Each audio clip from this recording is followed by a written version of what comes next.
الحمد لله رب العالمين، والصلاة والسلام على أشرف الأنبياء والمرسلين نبينا محمد وعلى آله وصحبه أجمعين. أما بعد، الله سبحانه وتعالى بالتوفيق سرا او داغه برحم او کرم سرا منګ بیا یوزل د علم په دې مبارک مجلس کې راجم شو او د الله سبحانه وتعالى په اوچتو نعمتونو کې عام نعمتونو کې نه په اوچتو نعمتونو کې یو نعمت هغه دا دی چې انسان د علم په مجلسونو کې کینی او قرآن او حدیث زده کوي او دا هغه نعمت دی چې الله سبحانه وتعالى خپلو خاصو بندگانو ته نصیب کوي چې کومو کې اخلاصي او شوق او ذوق یې چې زه دین زده کړم او الله ته پرې نږدې شم. الله سبحانه وتعالى دا نعمت په موږ باندې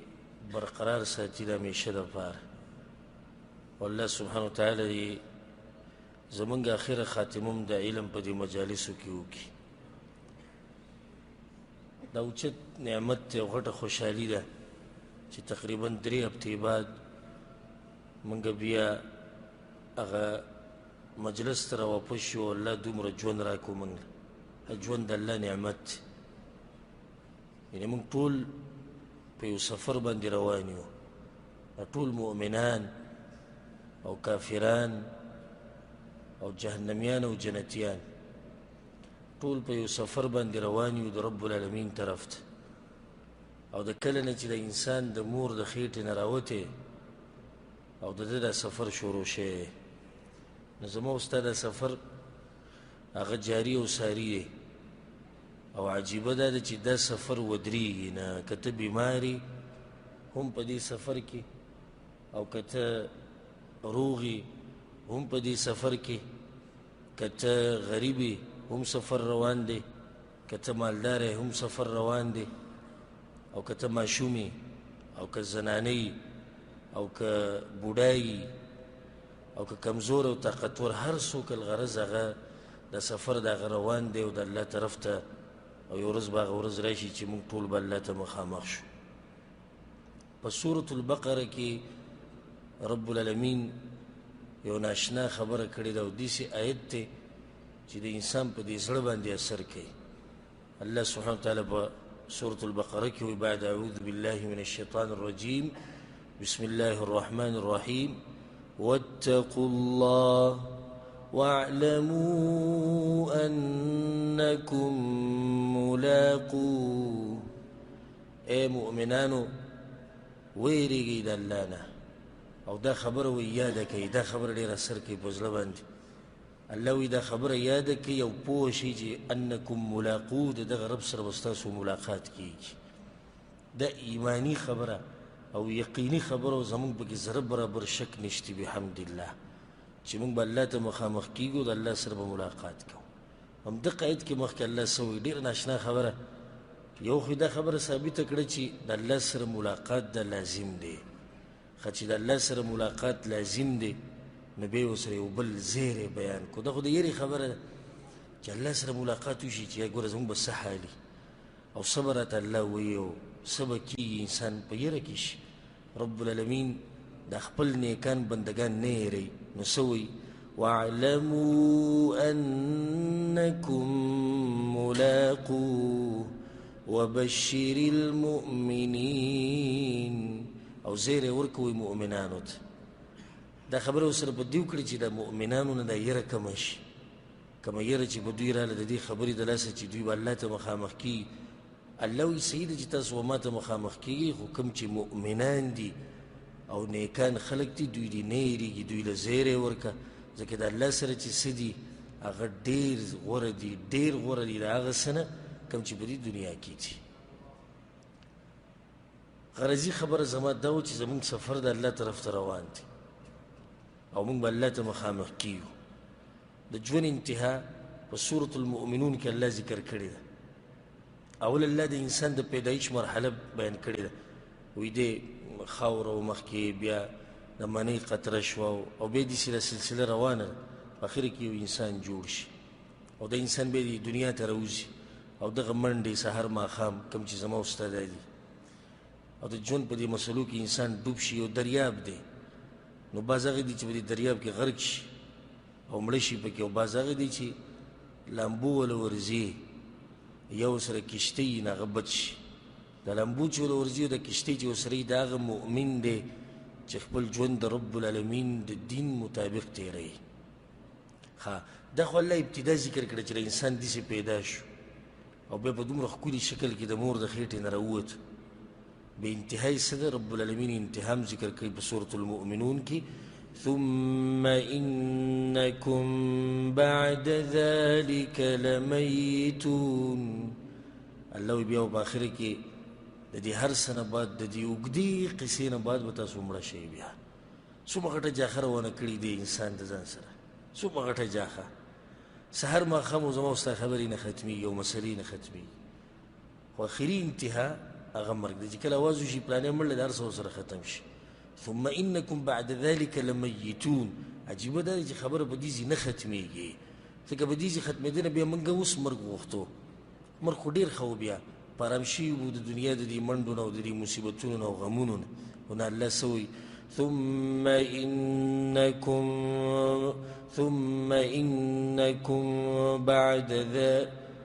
إنكم بعد ذلك لميتون ثم إنكم يوم القيامة تبعثون او بیا به الله تاسو راپاسئ دغه د سوچ خبره چې کله موت ته مخامخ شو رب العالمین ته نو څه به وایو الغرض حتمي فیصله د رب العالمین هغه دا دی چې موت ته په دې ژوند موت ته چې کوم ژوند تېرو دا د همیشه دپاره نه دی دا وختي طور دی دا یو مقابله ده یو امتحان دی یو میدان دی د دې چې څوک به الله ته مخکې ځي او څوک به د الله طرف ته منډه وهي او څوک به الله راضي کوي مختصر نصیحت د درسونو په دې ابتدا کې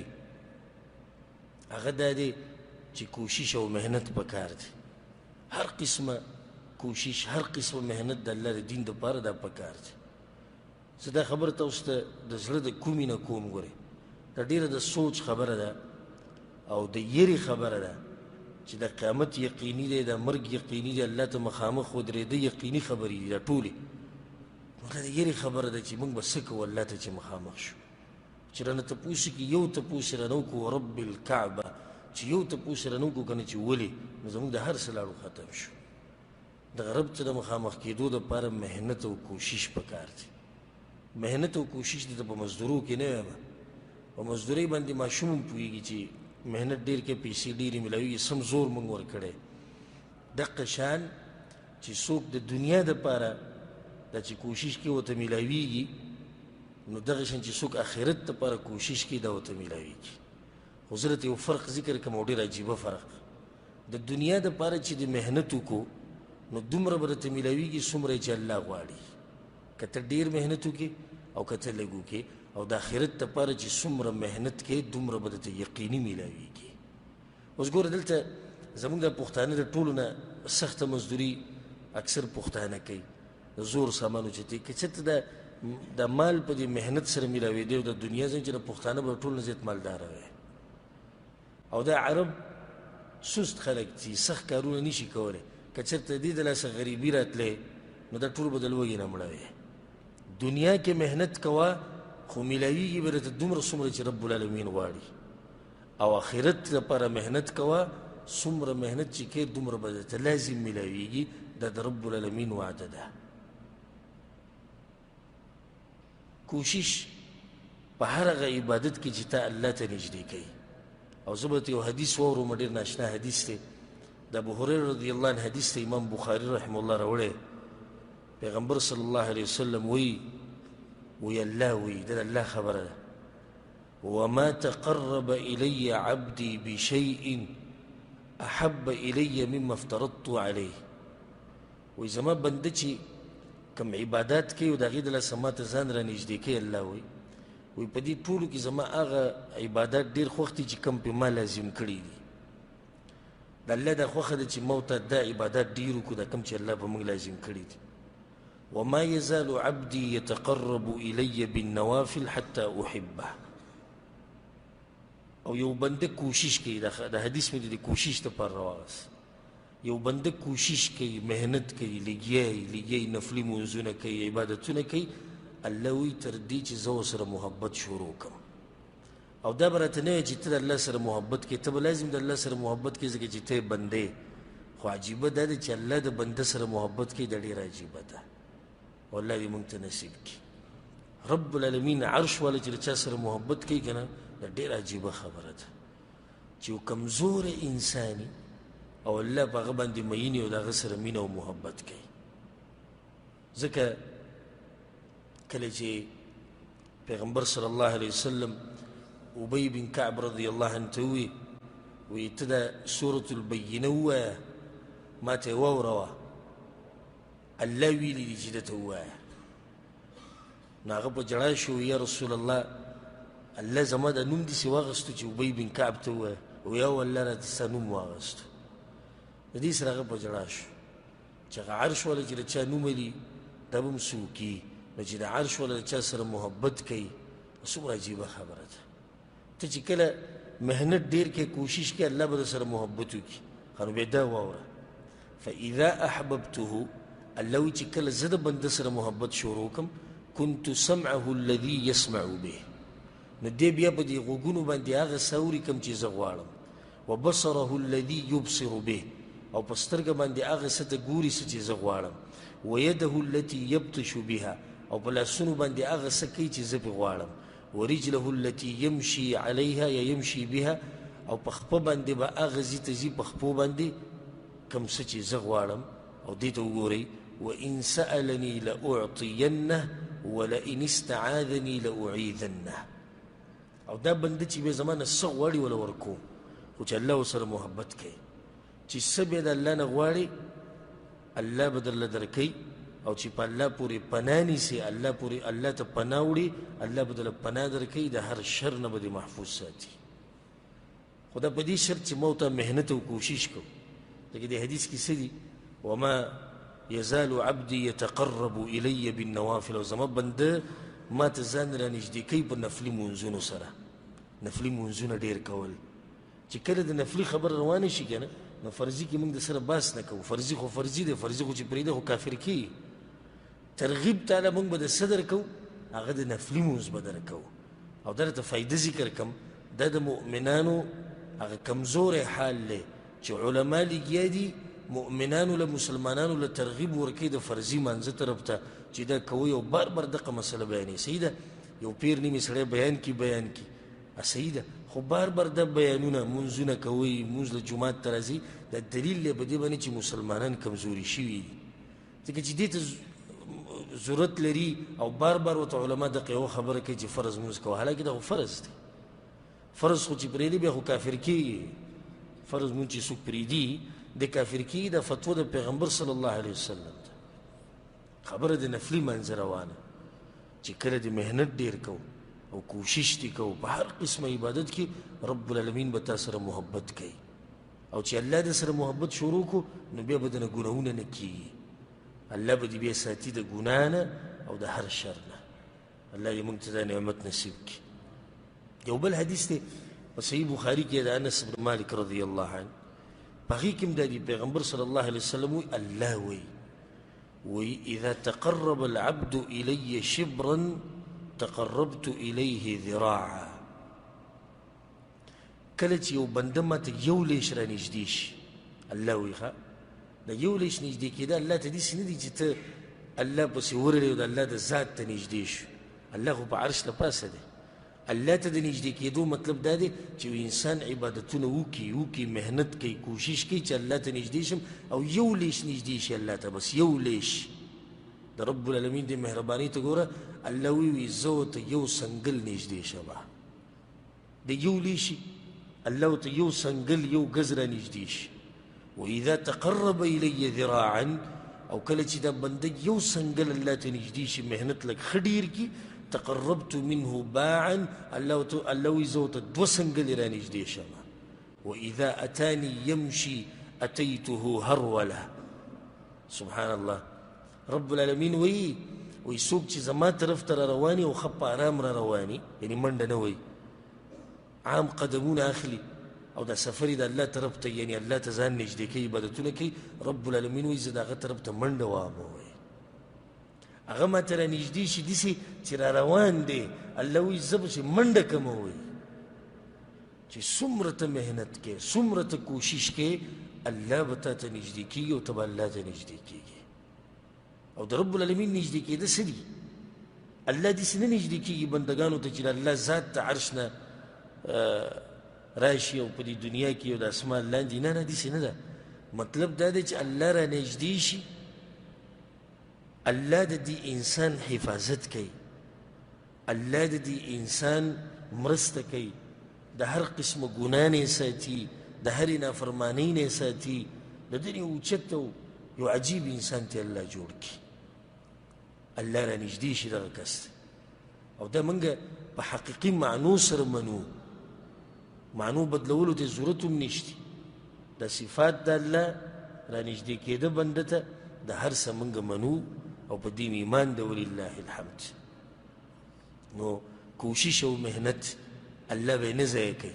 ځکه الله سبحانه وتعالی په سورة العنکبوت کې څه وایي؟ والذین جاهدوا فینا،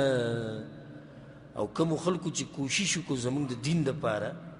او د الله د راضي کولو دپاره او محنت یې وکړو، لنهدینهم سبلنا، الله وایي زه به ورته د خپلې لارې وښیم، هغه لارې چې د الله طرف ته ځي، د جنت هغه لارې، الله وایي دا زه درته بیا ښیم او په هغې روان وم. کله چې انسان عبادت کې او توفیق ورته نه میلاویږي،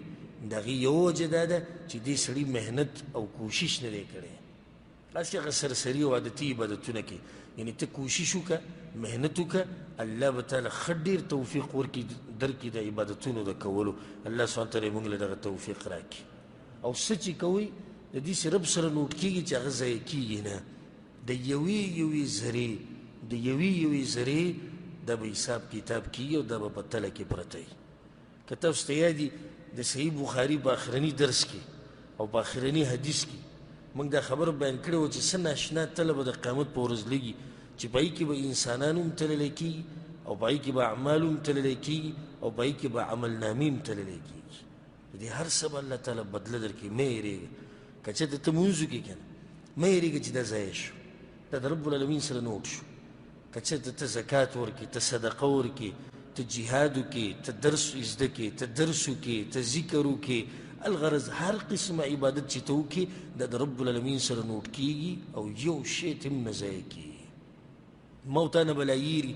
چې موږ ګوره کم عبادت کړی دی، خو د رب العالمین نه یېرېږي. وما کان ربک نسیا،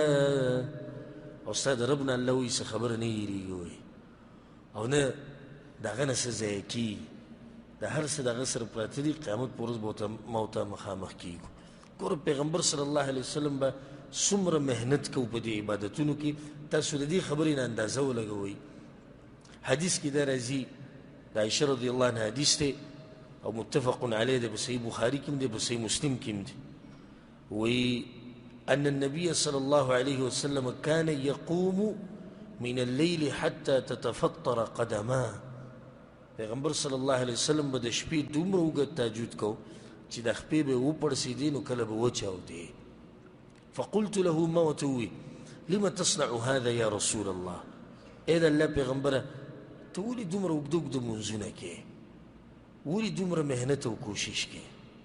ولې دومره زور ته دې د الله دې بندګۍ له ورکړی دی؟ وی هغه به راته وایي چې وی ما به ورته دا ووایي چې وقد غفر الله لك ما تقدم من ذنبك وما تأخر، حالانکه الله ستا تیر شوي او راتلونکي خطاګانې ټولې معاف کړي. وی ما ته به وایي چې افلا احب ان اكون عبدا شکورا، زما دا خوښه ده چې زه د الله یو شکرګزار بنده جوړ شم. یعنی د دومره محنت چې پیغمبر صلی الله علیه وسلم کوي د دې دپاره کوي چې شکرګزار بنده جوړ شي. نو ما ورته وویل څومره محنت کوو، ځکه چې زموږ خو دا پته هم نه لګي چې جنت ته به ځو که جهنم ته به ځو د پیغمبر صلی الله علیه وسلم خبره خو واضحه ده خو د جنتیانو سردار دی خو د جنت دروازه به کولاوي او اولنی انسان به ورته ننوځي زما او ستا خو اخرنی انجام هم نه دی معلوم او بیا هم ما ورته محنت نه کوو بیا هم ما ورته هغه کوشش نه کوو ځکه دې مؤمن ته پیغمبر صلی الله علیه وسلم غوره مؤمن ویلی دی کوم چې زورور دی په بندګۍ کې او په دیندارۍ کې د ابو هریره رضی الله عنه حدیث دی په صحیح مسلم کې دی پیغمبر صلی الله علیه وسلم وی المؤمن القوي خير واحب الى الله من المؤمن الضعيف د دې قوي مسلمان نه د قوي مسلمان الله ته غوره دی د هغه مؤمن نه چې کمزوری دی دلته مراد بدنونه دي ها دلته مراد بدن خو نه دی که سړی دا وایي چې او زه غټ یم خېټه مې راوتې ده وزن مې ډېر دی زه الله به زه ډېر خوښ یم دلته مطلب دا نه دی مطلب دا دی هغه مؤمن چې طاقتور دی د الله په دې بندګۍ کې کوشش کوي محنت کوي ډېر دی د الله خوښ دی د هغه مؤمن نه چې هغه کمزوری دی په عبادتونو کې وفي كل خير پیغمبر صلی الله علیه وسلم وایي خیر خو هر یو کې پروت دی ابل کمزور دی خو بیا مؤمن خو دی کنه بیا ناشنا نصیحت پیغمبر صلی الله علیه وسلم کړی دی و احرص على ما ينفعك على ما ينفعك د هغه شي هرس ډیر کوه چې تاله فایده درکوي هغې هرس کوه او غټه فایده چې تاله درکوي هغه څه شی دی تاسو دې روجې دا دغه نه بعد کې زلنې راویښ شي نیک اعمال دینداري د الله عبادت کول دا ټول غټه فایده تاله درکوي پیغمبر صلی الله علیه وسلم وایي هرس د دې ډېر کوه ځکه چې دا فایدهمن تجارت دی هغه تجارت ته چې په دې کې غبن نشتی هغه تجارت ته چې په دې کې تاوان نشتی ګټې او ګټې به احرص على ما ينفعك د هغه شي هرس ډېر کوه تاله فایده درکوي واستعن بالله ولا تعجز او په الله باندې توکل وکړه الله ته ځان وسپاره عجزي مه کوه یعنې ځان عجزه مه ګڼه چې زه دا کار نشم کولی دې ګوره زما ستا دپاره ډېر ښکلی نصیحت پروت دی دنیوي کارونو کې هم اخروي کې هم دا دنیوي نصیحت هم دی یو سړی تجارت کول غواړي پیغمبر صلی الله علیه وسلم وایي د الله نه مرسته غواړه په الله ځان وسپاره او ورځه پې ځان کمزوری کمزوری کوه چې کله دې په الله باندې توکل وکړو او الله ته دې ځان وسپارو او د الله نه دې مرسته وغوښته او دنیوي کار دې شروع کړو رب العالمین به پکې برکت اچوي واستعن بالله ولا تعجز وإن أصابك شيء فلا تقل لو أني فعلت كذا وكان كذا وكذا او که چېرته څه مصیبت ته در ورسي نو دا خبرې مه کوه که داسې مې کړی وی نو داسې به نه وي شوي او که داسې مې نه وی کړی نو داسې به شوي دا خبرې مه کوه ولكن قل قدر الله یا قدر الله وما شاء فعل بلکې داسې وایه وایه څه چې وشو دا په تقدیر کې الله لیکلي او څه چې الله غواړي هغه یې وکړو نو د جنت ته د رسېدو دپاره الله ته د نږدې کېدو دپاره محنت او کوشش پکار دی دا محنت او کوشش صرف د رمضان پورې نه و تړلی شوی چې کوم چې روجتي مسلمانانو صرف د روجې مسلمانانو هغه تهجد چې هغوی هغه په یو کم دېرشمه شپه کړي د اوسه پورې پکې بیا نه دي کړي دا د کوم ځای عبادت شو یو میاشت مسلسل ته تهجد کوه بیا یې پرېږده یو میاشت مسلسل ته د قرآن تلاوتونه کوه بیا یې پرېږده یو میاشت مسلسل دعاګانې غواړه بیا یې پرېږده ولې د دې نورو میاشتو بل رب دی که څنګه کوم رب چې د دې شوال د دې میاشتې رب دی هماغه رب د رمضان رب او کوم رب چې د رمضان و هماغه رب د دې نورو میاشتو رب دی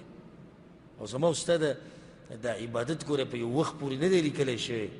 نه په یو ځمکې پورې تړلی شوی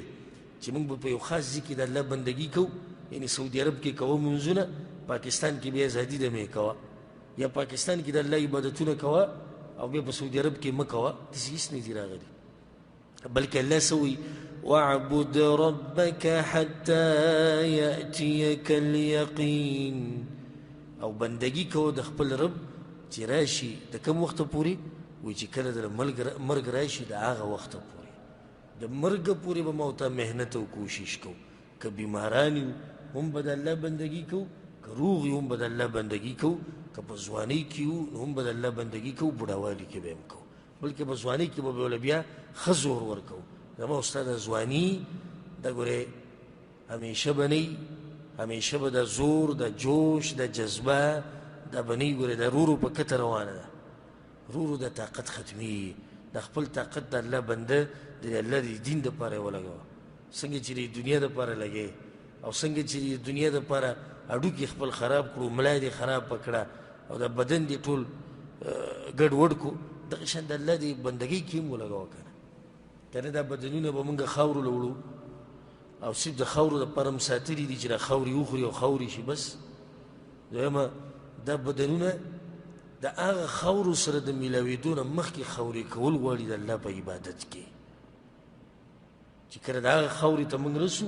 او چې موږ د بدنونه خاورې کړي د الله د بندګۍ دپاره او د الله د راضي کولو دپاره رب العالمین دې موږ له دغې د الله موږ له توفیق راکړي یو حدیث قدسي دی دا او ډېر ناشنا روایت دی د مؤمن د زړه ورته خوشحاله شي او الله طرف ته به د شوق پیدا شي اوږد حدیث دی د ابوذر غفاري رضی الله عنه په دې حدیث کې دا دی پیغمبر صلی الله علیه وسلم وی الله وی دا خبره م الله کړې ده وی یا عبادي ای زما بندگانو کلکم ضال تاسو ټول بېلاري یئ هدایت د صرف د الله په لاس کې دی الا من هدیته مگر هغه چې زه له هدایت ورکړم هغه به نیغه لار رواني او چې الله له هدایت نه ورکړی که نه هېڅوک د دنیا یو طاقت هم نیغې لارې ته نشي راړولی او چې الله له هدایت ورکړي که نه نو د دنیا یو طاقت هم بیا بېلارې کولی نه شي ښه د حدیث ته غوږ کېدی وی ای زما بندګانو تاسو ټول ګمراهان یئ مګر هغه چې زه له هدایت ورکړم نو هغه سړی په هدایت دی فاستهدوني نو زما نه هدایت غواړي چې هدایت ترې درکړم الله ته همیشه سوال کوه دعاګانې چې کله غواړې همیشه پکې دا وایه یا الله ما ته نیغه لار وښیه ما ته هدایت راکړي لکه څنګه چې موږ د منځه په هر رکعت کې وایو اهدنا الصراط المستقیم یا الله ما ته نیغه لار وښیه الله وی ما نه هدایت غواړه نو هدایت به درله درکړم بیا وی یا عبادي ای زما بندګانو کلکم جائع تاسو ټول وږي یئ ټول وږي یئ الا من اطعمته مګر هغه چې زه له خوراک ورکړم که نه هغه مړېږي چې ما له خوراک نه ورکړی هېڅوک یې نشي مړولی فاستطعموني اطعمکم نو زما نه خوراک غواړي زه به درله درکومه یعنې د رزق د رب العالمین نه غواړه د هغه سره خپله رابطه مضبوطه کړه او چې الله یې نه مړوي که نه هېڅوک یې نشي مړولی یو کس به ته وینې په کلي کې او په خپلوانو کې هغه غریبي ښه دا ټول خلک ورسره منډه وایي هر سړی ورسره مرسته کوي خو دا غریب مالداره کېږي نه داسې که نه غریب مالداره کېږي نه چې په قسمت کې نه دا ټول کلي لګې ورسره منډه وایي ټول خپل خپلوان ورسره ولاړ دي خو غریب مالداره کېږي نه وجه دا ده چې الله یې نه مالداره کوي او چې الله یې مالداره کوي که نه څه ناشنا لار وله پیدا کړي او هغه مال ورته ډېر کړي بیا رب العالمین وی یا عبادي ای زما بندګانو کلکم عار تاسو ټول لغړ یئ الا من کسوته مګر هغه سړی چې زه ورله جامه ورکړم فاستکسوني نو زما نه جامه غواړي زه به درله جامه درکړمه یا عبادي ای زما بندګانو انکم تخطئون باللیل والنهار الله اکبر څومره مهربانه رب دی ډېر مهربانه دی دومره مهربانه دی په دې مؤمنانو باندې چې ما سره هغه الفاظ نشي زه تعبیر وکړم دې ته غوږ کېدي وي ای زما بندګانو وایي ما ته پته ده چې تاسو د شپې هم ګناهونه کوئ د ورځې هم ګناهونه کوئ تاسو هر وخت په ګناهونو کې پراته یې ښه دا خو معامله زمونږ ده دا معامله د چا ده زمونږ ده چې سهار او ماښام ګناهونه دي خو د رب العالمین معامله خو دا نه ده الله څه وایي وانا اغفر الذنوب جميعا او زه راولګمه د شپې او د سهار هغه ګناهونه د ټول وبخمه منګ سحر ما خام ګناونه کو رب العالمین راولګي ګناونه راته ټول وبخي دا د عرش ولا معامله ده دغه معامله زمونږ ده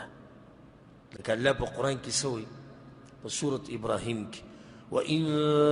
تَعُدُّوا نِعْمَةَ اللَّهِ لَا تُحْصُوهَا که چېرته تاسو زما د نعمتونو شمارول شروع کړئ نشئ شمارلی اوس دا د الله د طرف نه خبره ده الله نعمتونه دومره راکړي دي چې موږ یې شمارلی هم نشو ښه د انسان معامله څه ده ان الانسان لظلوم کفار ښه انسان څه کوي الله وی ظالم دی او ناشکره دی دغه ډېرو نعمتونو شکر هم نه وباسي زما او ستا کار سحر ماښام ما او تا ګناهونه کوو رب العالمین راته وبخي بیا څه وایي فاستغفروني نو زما نه بخانه طلب کوئ استغفار کوئ زه به درته ګناهونه ټول وبخم یا عبادي واورئ الله وایي ویا زما بندگانو انکم لن تبلغوا ضري فتضروني وی دا خبر یاد ساتي ګوره ما ته یو مخلوقم نقصان نشي را رسولی الله وی که تاسو ټول لا جمع شي او مال نقصان را کوي کنه نو تاسو هغه خبرې ته نشئ رسېدی او کیدی نشي الله وی چې تاسو مال نقصان راکړي ولن تبلغوا نفعي فتنفعوني او نه مال ګوره فایده را کولی شي مونږ ټول انسانان چې را جمع شو نه الله له فایده ورکولی شو نه نقصان بیا سوی غوږ ورته کېده وی لو ان اولکم واخرکم وانسکم وجنکم که ستاسو د اولني کس نه واله د اخرني پورې مشران کشران پیریان او انسانان كانوا على أتقى قلب رجل واحد منكم ما زاد ذلك في ملكي شيئا كتاسو طول زما دسی بندگان جوړ شي چې زما هر خبره منئ نو زما په بادشاهۍ کې به زره برابر زیاتی هم رانه والی آدم علیه السلام نه واله او د اخرني انسانه پورې سره د پیریانو چې دا ټول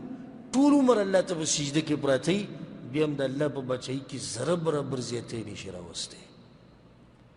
او بیا دې ته ورسره غوږ کېده لو ان اولکم واخرکم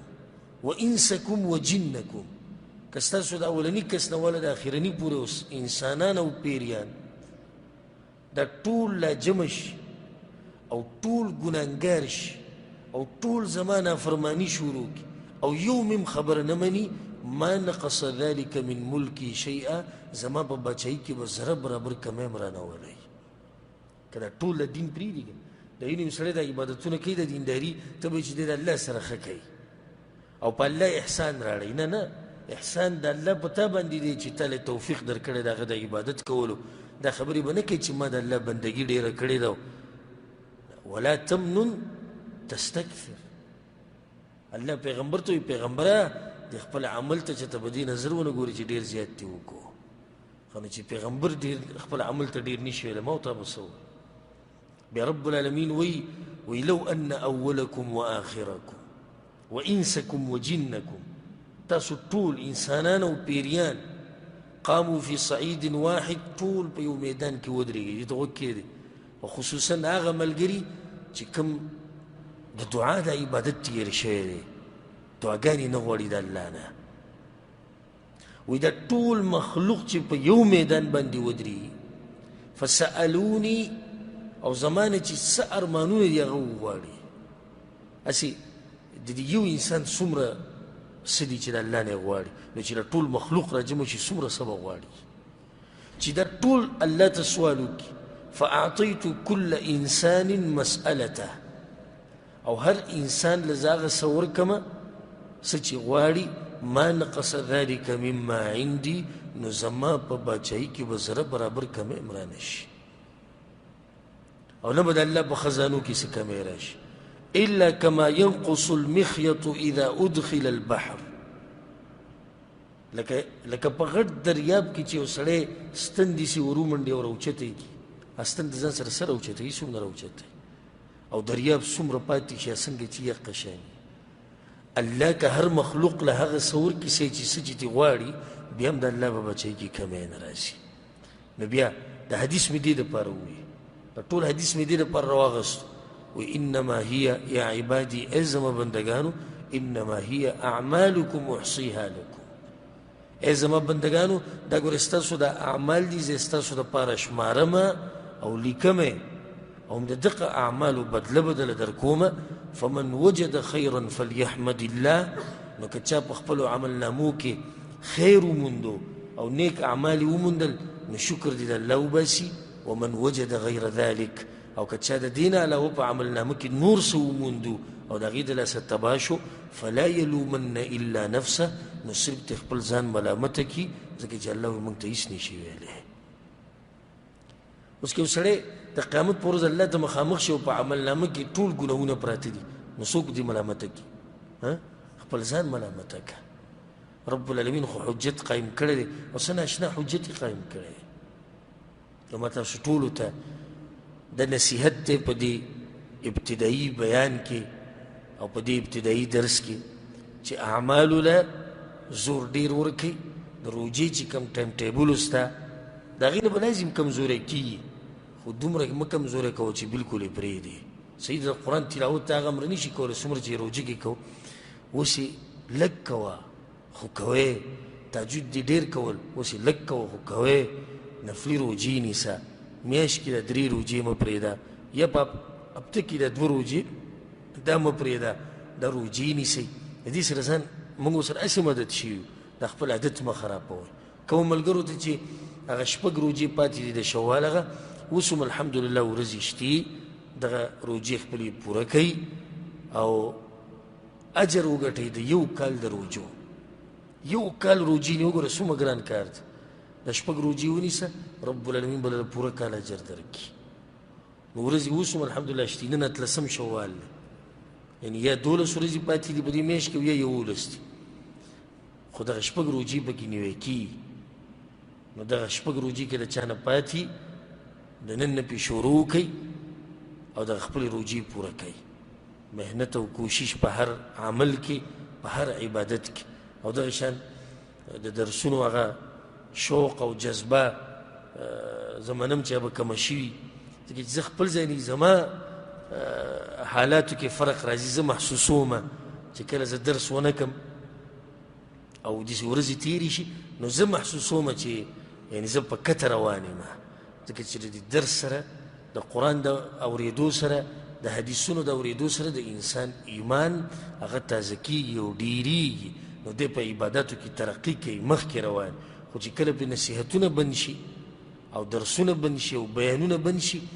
نو د دې خو داسې مثال دی لکه ځمکې له چې اوبه ورکړې نو چې په ځمکه دې اوبه بندې کړې خو هر څه دې ختم کړو نو ما ته پته دی چې جذبه به د ډېرو ملګرو هغه کمه شوي او کمزوري شوي وي خو د نن نه استعینو بالله د الله نه مرسته غواړئ او توکل وکئ په الله باندې او خپل هغه زوړ ترتیب ته موږ الحمدلله راواپس شو هماغه ترتیب باندې به درسونه هغه شان د تفسیر درس به د کتاب التوحید او د مشکات درس او د سیرت درس او انشاءالله یو نوی درس هم پکې شروع کوو د الله سبحانه وتعالی ښایسته نومونه هغه کم یو دي او د هغې مطلب څه دی د هغې معنی څه ده چې موږ دا نومونه یاد کړو ځکه چې حدیث کې دا راځي چې څوک د الله یو کم سل نومونه یاد کړي او د هغې په معنی باندې ځان پوه کړي نو دی به جنت ته ننوځي نو ځکه به د دې حدیث په رڼا کې